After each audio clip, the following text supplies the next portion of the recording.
जब भी किसी देश का प्रेसिडेंट या फिर प्राइम मिनिस्टर अपने देश की आर्थिक हालात सुधारने में नाकाम हो जाता है या फिर अपने गलत डिसीजंस की वजह से अपने देश को बर्बादी की ओर ले जाता है और जो उसने जनता से वादे किए होते हैं वो पूरे नहीं कर पाता, तो फिर वो आम जनता का ध्यान ऐसे मुद्दों की तरफ भटकाता है जिनमें उनका कोई भी भला नहीं होता है।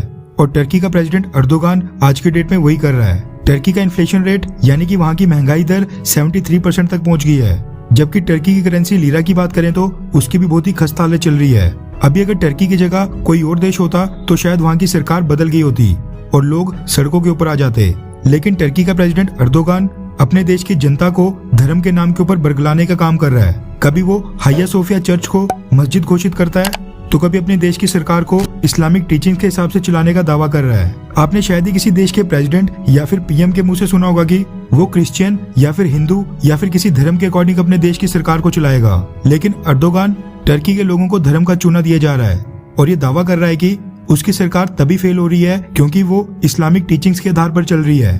बाकी सब कम पड़ रहा था कि देश की जनता का ध्यान भटकाने के लिए टर्की का नाम चेंज करके तुर्की कर दिया गया और तब से आज तक टर्की में यही डिबेट चल रही है। इसके अलावा टर्की का प्रेसिडेंट अर्दोगान भारत के खिलाफ कितना जहर उगलता है ये तो हम सबको पता है। कश्मीर मुद्दा हो या फिर एनआरसी या फिर citizenship amendment act, Erdogan Bharat की माइनॉरिटीज के हर एक मुद्दे में अपनी टांग घुसाता है। रिसेंटली भारत और टर्की के बीच गेहूं की शिपमेंट को लेकर भी एक विवाद खड़ा हो गया था। कहने का मतलब है कि दुनिया के लगभग सभी देश और इवन कई सारी मुस्लिम कंट्रीज भारत के साथ अपने संबंध लगातार मजबूत कर रही हैं, जबकि अर्दोगान ने देश को पाकिस्तान के करीब ले जाते जाते FATF की ग्रे लिस्ट में पहुंचा दिया है। ऐसा नहीं है कि टर्की के अंदर सभी अर्दोगान के माइंडसेट के लोग हैं, कुछ लोग ऐसे भी हैं जिनको लगता है कि टर्की का भविष्य भारत के साथ ज्यादा सुनहरा होगा और उनमें से एक है टर्की के भारत में एम्बेसडर फिरात सुनेल।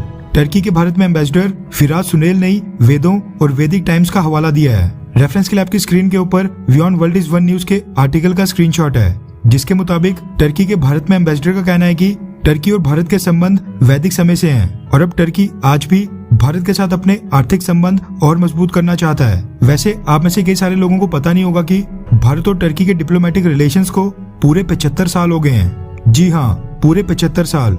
आपने नोटिस किया होगा कि इस साल जनवरी में भारत और इजराइल के डिप्लोमेटिक रिलेशंस को मात्र 30 साल पूरे हुए थे, लेकिन उसके बावजूद दोनों देशों ने कितनी गर्मजोशी के साथ सेलिब्रेट किया था। इजराइल के प्राइम मिनिस्टर नफ्ताली बेनेट भी भारत आ रहे हैं और उससे पहले हाल ही में इजराइल के डिफेंस मिनिस्टर बेंजामिन गैंट्स भी भारत के दौरे पर आए थे।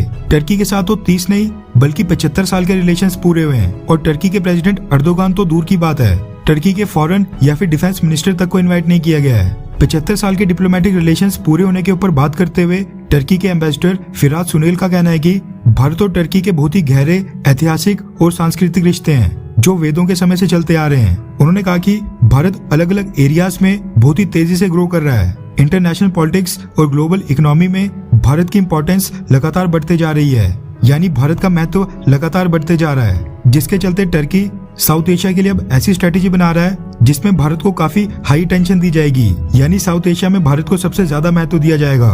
उन्होंने आगे कहा कि इस साल के ट्रेंड से साफ जाहिर हो रहा है कि साल 2022 के अंत तक दोनों देशों के बीच का बायलैटरल ट्रेड $10 बिलियन को भी क्रॉस कर जाएगा। फिरात सुनेल ने कहा कि अब हम पीपल टू पीपल कनेक्शन को और मजबूत करना चाहते हैं और कोविड-19 के खत्म होने के बाद उम्मीद कर रहे हैं कि हर साल 10 लाख से ज्यादा भारतीय टूरिस्ट टर्की घूमने के लिए आएंगे और टर्की में वेकेशंस मनाएंगे। फिरात सुनेल ने बोला कि भारत टर्की के लिए बहुत ही इम्पोर्टेंट है और वो दोनों देशों के आर्थिक संबंधों को और भी मजबूत होते देख रहे हैं। वैसे उनका तो पता नहीं, जिस हिसाब से टर्की का प्रेसिडेंट अर्दोगान भारत को टारगेट कर रहा है, इससे लगता नहीं है कि भारत और टर्की के संबंध कुछ खास मजबूत होंगे। हाँ, अगर टर्की में अर्दोगान की जगह कोई और दूसरा प्रेसिडेंट आता है तो शायद बात बन सकती है।